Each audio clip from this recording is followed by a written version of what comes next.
Hello guys, আজকে এসে আমরা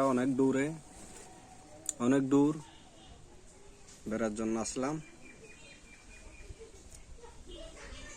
দুপুরের নাস্তা করব কিছুক্ষণ পর। আমাদের নাস্তা হলো খুব সুস্বাদু খাবার,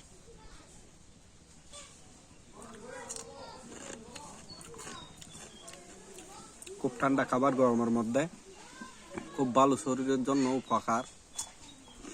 আপনারও হাঁটতে হাঁটতে যদি ঘোরার জন্য বাহির হন, ভালো শশা নিবেন। খিরা, আমাদের বাংলায় বলে খিরা শশা। এটা হলো আমাদের দেশি খুব মজা, স্বাস্থ্যের জন্য ভালো খাবার। আপনারা চাইলেও খাইতে পারে। কোনো দূরে যদি অনেক জার্নি করেন, দূরে রানিং করেন, এই জিনিসটা খাবেন। গরমের মধ্যে অনেক শরীরের জন্য উপকারী।